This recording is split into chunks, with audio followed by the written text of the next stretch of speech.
dnešnom videu uvidíte veľa snehu, prvú slovenskú raketu, cestárskú techniku a samozrejme sa na nej aj trocha povozíme. Nie na rakete, na technike.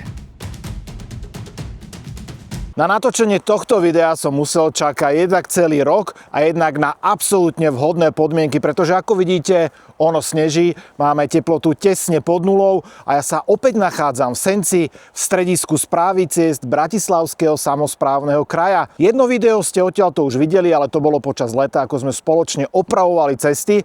No ale dnes sa pozrieme na ten mýtus o tom, že cestári vlastne celý rok a najmä v zime spia, pretože vždy je nasnežené a nikdy nie je odpratané. Nič nemôže byť ale od pravdy ako toto tvrdenie. A dnes sa na ňo pozrieme. Aj tohto veterána ste už videli, určite si ho pamätáte, ale nie zasneženého.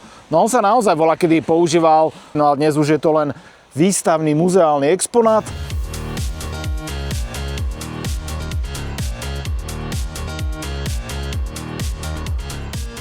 No je toto možné? Ďalší? To by sa mu nestalo, keby nakupuje na filtre a oleje.sk. Dopraj aj ty svojej mašine len to najlepšie. Filtre a oleje.sk. Pri sebe už vítam známu tvár Martin Samek, ktorého ste už videli. Zdravím vás. Pozdravujem. Povedzme si základný rozdiel medzi tou letnou a zimnou údržbou. Musíme povedať, že ako zima ako taká je ten náš core business. To znamená, že na tej zime máme postavené naše podvozky, naše vozidla a tie vymeniteľné nadstavby. Tá zima a jednotlivé okruhy, ako máme, tak na to máme pridelené vozidla. Tým vozidlám máme na smeny narotovaných ľudí a vlastne v rámci tej bežnej údržby využívame potenciál tých strojov a zároveň ako keby personál k dispozícii. Ale tá zima je ten náš to hlavné. Tie autá, ktoré vidíme za nami, napríklad tento Mercedes, oni sú veľmi univerzálne stroje, takže vy vlastne tam dokážete dať, povedzme, že teraz radlicu, dokážete tam dať inú nadstavbu, sypač a podobne. Tá premena toho transformeru z toho letného na zimného prebieha tu, priamo v tom strojisku? Áno, to si priamo prehadzujú kolegovia, ktorí sú na to zaškolení. Keď už vidíme ako keby ukončenie tej zimy, to je niekedy v priebehu marca, tak nemusíme ako keby fyzicky čakať až do konca marca, ale ako náhle vidíme v dvojtýždňovom horizonte, že to počasie bude OK, tak už sa prehadzujú nadstavby a už tam ide napríklad zametačka, už sa vykonávajú veci z pohľadu bežnej údržby. Taký ten najväčší mýtus o tom, že cestári vlastne vždy zaspia v zime a ľudia teda sa ráno zobudia a není odhrnuté. Zase cestári, čo robia? Ako to reálne funguje? Teraz vy sledujete niekde na nejakom operačnom stredisku predpoveď a podľa toho sa prispôsobujete? Alebo v čom je tá nuansa toho, že musíme byť pripravení alebo sme pripravení? Realita je taká, že my vlastne na našom riaditeľstve v Bratislave máme centrálny dispečing. To znamená, že tam je počas zimného obdobia od 1. novembra do konca marca stála služba 24/7, ktorá monitoruje vlastne počasie a na základe toho dáva rozkazy, kedy tí vodiči, tie sypače, kedy majú ísť von. Každá cesta podľa prioritizácie, či je to cesta 1., 2. alebo 3. triedy, podľa intenzity dopravy, má svoju ako keby hierarchiu údržby. A na to sú nastavené vozidlá, ktoré majú presne stanovený okruh a na to je vlastne smennosť ľudí. To znamená, každý ten človek s tým konkrétnym vozidlom vie, čo má robiť. Koľko kilometrov ciest vy musíte pokryť v rámci tohto Bratislavského samosprávneho kraja?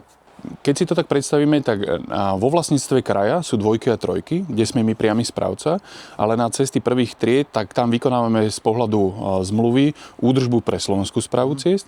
Našich ciest je 520 km, pre Slovenskú správu ciest robíme ďalších 80. To je okolo 600 km ciest. Keď to zoberieme na metre štvorcové, je to okolo 4,5 milióna metrov štvorcových, ktoré potrebujeme vlastne zabezpečiť zjazdnosť. OK, a koľko vodičov alebo strojov toto vie pokryť? Napríklad dneska sneží, takže koľko ich vyšlo do terénu? Štandardne máme na toto nastavených vlastne 13 okruhov, to znamená voči tomu je nastavených 13 ako keby majoritných vozidiel, s tým, že máme aj nejaké zálohy, keby sa niečo pokazilo.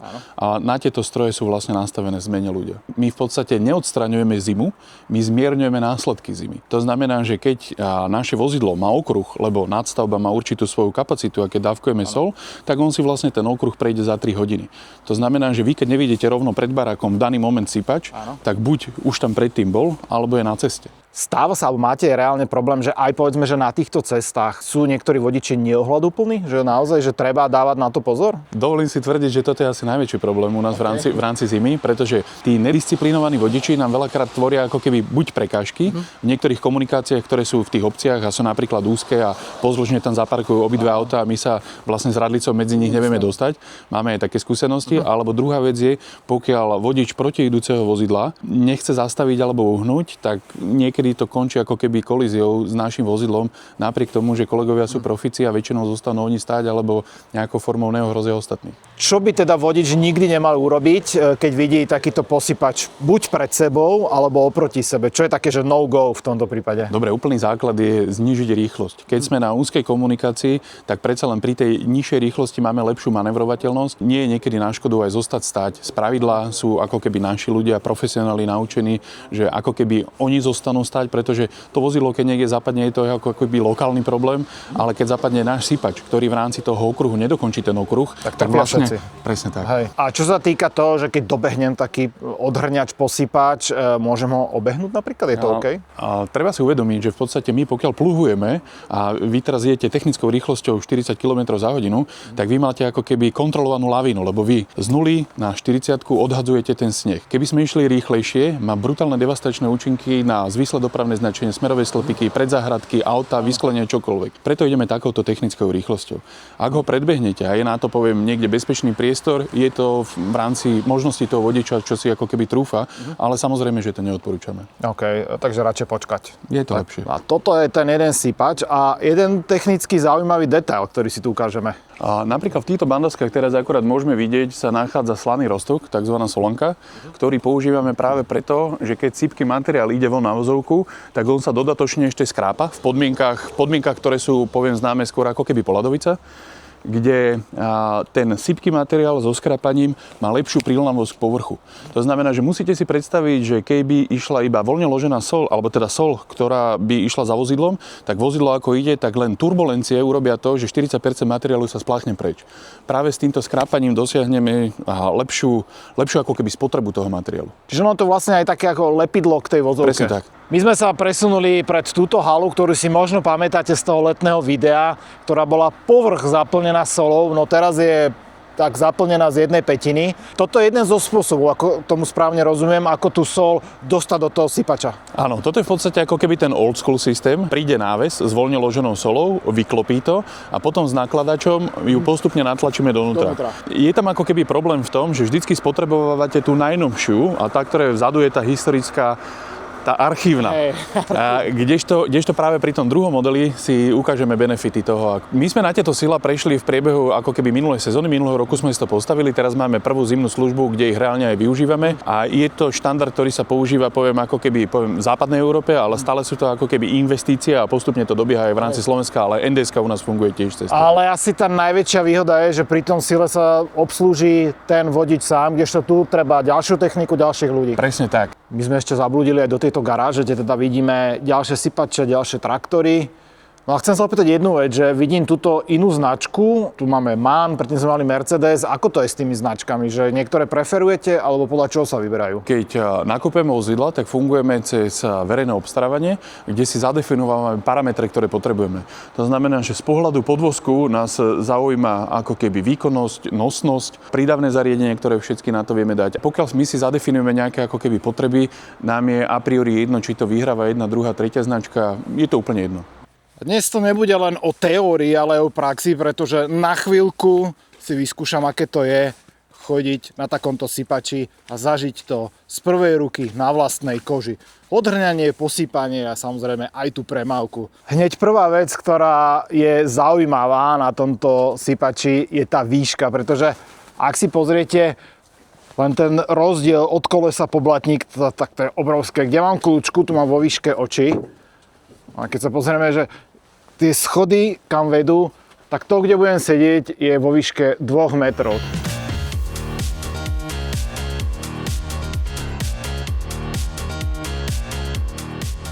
No, pozrite sa na tú výšku, na ten rozhľad. Toto tu je obyčajná Fabia, ktorá úplne že pri zemi sa krčí.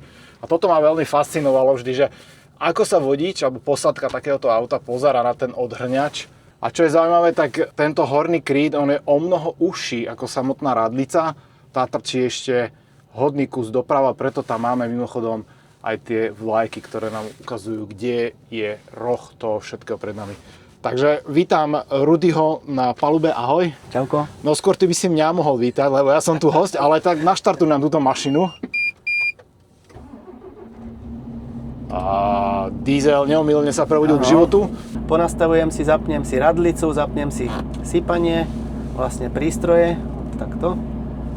Nech to načíta. A ty môžeš vlastne týmto, čo máme dolu, aj dvíhať tú radlicu? Áno, s týmto. S týmto, hej? Taký joystick. Toto mám na radlicu a toto mám na sypanie a všetko.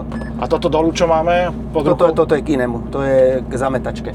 Toto si nastavím na cestu, jak potrebujem. Inak je zaujímavé, že dosť to celým autom myká, že to naozaj, že to je masa. To je ťažké, hej. A ty máš stále spustenú tú radlicu na zemi, aj keď je, povedzme, že sucho? Nie. Ja ju mám väčšinou hore a keď treba odhrnať, tak vtedy to dám dole a vtedy odhrňam.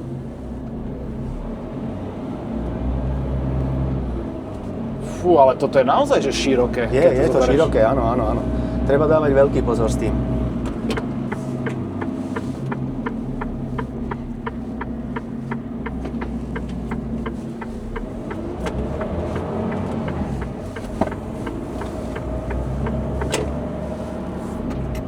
Ja vlastne po ľavej strane musím ísť skoro na čiare, aby som nezobral tie smerové stĺpy po pravej strane. To je také široké. Ale potom by si ich musel osádzať naspäť. S radlicou takých 20 cm pretrčám na ľavú stranu cesty. A preto musím dávať pozor na oproti idúce auta. A keď je užšia cesta a keď máme smerové stĺpy obidvaja, tak on by sa mal zastaviť, aby som ja bezpečne vedel prejsť.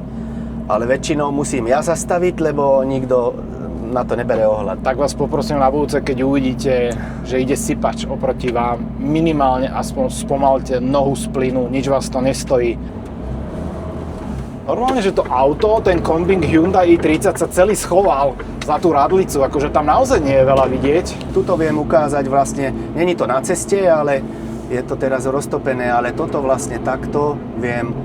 My máme teraz aj nejaký majak alebo niečo? Áno, máme majaky aj vpredu, aj vzadu, aj šípku, že nás môžu zľava obiehať. Že tí vodiči vedia za nami, že sa niečo deje. Čo sa stane, ak tou radlicou, lebo ona je kovová zo spodu? Áno, buchne to, strašne to buchne.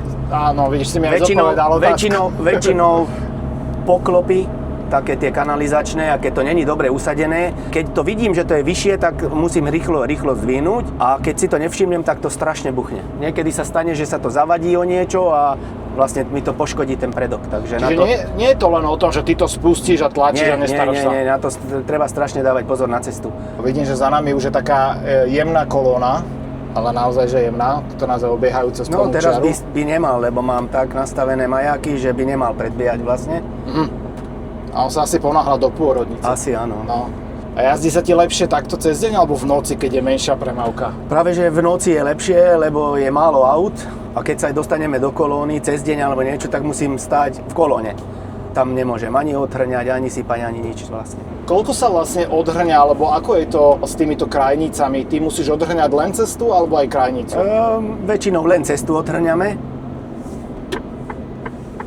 Ale keď je takto, že sa dá pomôcť, lebo aby to nezostalo na ceste, tak odhrňame aj takto. Tak máme krásnu kolónu za sebou, ale myslím, že ľudia to chápu úplne. Toto je typická cesta, ktorú vlastne máte vy ako podnik na starosti, áno? Že je to komunikácia medzi dedinami. Áno. A teraz, keď ide vlastne autobus oproti, musím dávať pozor aj na smerové. Autobus sa stiahol, super. Dobre, značka stojí. Áno. Keď sa to nemení, tak my už vieme, ktoré máme naše trasy, ale na začiatku, ak som začínal, tak normálne mi ukázali, išli sme fyzicky v aute, v osobnom aute, toto je moja trasa a prešli sme celú trasu, aby som vedel, ktorá je moja trasa, aby som nič nevynechal. A práve sme sa dostali na jedno miesto pri Senci, vidíte tam tú oráčinu pred nami. Takže čo sa tu vlastne stalo? Kolega išiel, oproti mu išlo auto, ktoré bolo strašne na tejto strane a viac sa stiahol a normálne ho to šmyklo, lebo bol vtedy sneh. Takže vlastne nemusí to byť niekedy aj o tom, že dostaneš šmyk, ale stiahne ťa na normálne hmotnosť. len zastavil na ceste a jak tá váha ho potom stiahla, lebo tam je už mäkké a váha ho stiahla do boku. No pozrite sa na klasický príklad, oproti nám dodávka, SUVčko, lampa, kríky, odparkované auta. Ono to naozaj nie je ľahké šoferovať toto takto cez dedinu. Áno. Keď už takto povedzme, že prestáva snežiť, ale stále sú tie cesty vlhké, máme okolo nuly, čiže je tam to riziko. Čo sa vlastne robí teraz v takomto čase? Teraz vlastne sypeme, aby sme sa zmestili do toho pruhu, aj keď sa úplne takto nezmestíme, ale keby som to dal takto, tak sme ešte meter v tomto jazdnom pruhu. To by si mohol zametať všetky autá. Áno, takže preto to musí mať takto šikmo. Z druhej strany aj preto, lebo to takto lepšie odhadzuje sneh. Sú napríklad, ak by bolo treba, že nie odhrňať, ale robiť len posyp, sú na to aj menšie mašiny? Nie, s týmto ideme stále. Autá máme rovnaké stroje. A tebe sa ktorým autom jazdí najlepšie, alebo je to vôbec nejaký rozdiel z tvojho pohľadu? Určite je to rozdiel. Najlepšie sa mi jazdí s týmto autom už len kvôli tomu, lebo to je nové auto. Lebo máme aj tie staršie. Áno. Tam je iný systém, takže toto je také jednoduchšie, lepšie. Je to akože aj komfortnejšie? Áno, určite áno. Normálne tam cítiš ten rozdiel vo vývoji, povedzme, že 10-15 rokov. Áno. A tu máme krásny príklad toho, že ako sa treba... Už aj blikám, nech ide na kraj. A robí niečo chalan. A snaží sa stiahnuť. Za nami opäť situácia, sme na čele kolóny, teda najrýchlejšie auto sme. A teraz príde práve ten moment, keď nás začnú obiehať tie autá asi. Ale títo boli slušní, títo počkali aspoň, áno, kým prejde zákruta. Dokonca ten Bavorák aj smerovku dal, čo sa tiež často nevidí. Čo sa týka odhrňania snehu na kruháči. To aj odhrnieme, to čo tu zostalo vlastne. Toto je široký kruháč, takže aj 2-3 krát teoreticky môžem prejsť, kým sa neodhrnie celá šírka. Toto je síce relatívne krátke nákladné auto, ale kde sa hýbeme s hmotnosťou pri ňom? Keď mám naložené auto, mám okolo 22 tón. Podľa toho, koľko soli tam viem dať. Tej soli je tu koľko potom? 7-8 tón. Koľko ti vlastne vydrží tá sol, keď sa bavíme aj povedzme s tým roztokom? Mne to jeden okruh urobí. Podľa toho, koľko dávam. Ja mám okruh okolo 115 km, konkrétne. Ty odkiaľ dostaneš tú informáciu? Lebo si to ty, kto sa rozhodneš svojvoľne, že idem si posypať niečo? Nie. Nám povie dispečer, my máme na to dispečera, ktorý povie, áno, mohlo by sa to začať šmýkať, že je také počasie, že je potrebný posyp, tak ideme von a posypame všetko. Ďalšia životná situácia, nad ktorou by ste ako vodič osobáku vôbec nerozmýšľali, stojíte s takouto takmer 5-metrovou radlicou pred železničným priecestím, ale ty už ako skúsený vodič si zastal úplne na kraji, aby sa tam za tým vlakom, keď si pozriete, stojí ďalší nákladák, aby ste sa vyhli pekne. Lebo on bude musieť prejsť, ty ho musíš asi aj počkať teraz. Áno, musíme počkať, lebo tam by sme sa nezmestili. Aj on kvôli výške musí prejsť vlastne skoro do protismeru. Tak aj ďakujem aj my za bliknutie. Teraz vám ukážeme v praxi, ako sa vlastne sype do tohto auta materiál. Výsť už len na túto rampu asi nie je jednoduché. Tak, teraz vám to ukážem, dúfam, že aj budete počuť. Keď to mám zaplachtované, tak si to otvorím vlastne.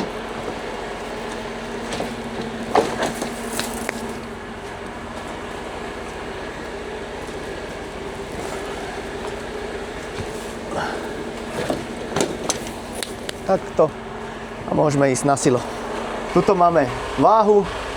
A to vyzerá ako proste taký automat. Áno, vlastne zapnem si to a púšťam. No a máme šichtu za sebou. Ak je jedna vec, ktorú si odnášam presne z natáčania tohto videa, tak je to to, že obrovský rešpekt k ľuďom, ktorí sa starajú o tie cesty, pretože ono to úplne inak vyzerá z pohľadu vodiča osobáku a úplne inak to vyzerá z paluby tohto nákladného auta. Takže aj vás prosím do budúcna, ak uvidíte niekde oproti vám takýto veľký posypač, nebo ešte s radlicou a naložený nohu z plynu, prosím, rešpekt k týmto autám, k týmto vodičom. A čo si ani častokrát neuvedomujeme, že ako náročná a zodpovedná robota to je. Ďakujem za pozretie a teším sa pri ďalšom videu onedlho s podobnou tematikou. Ahojte!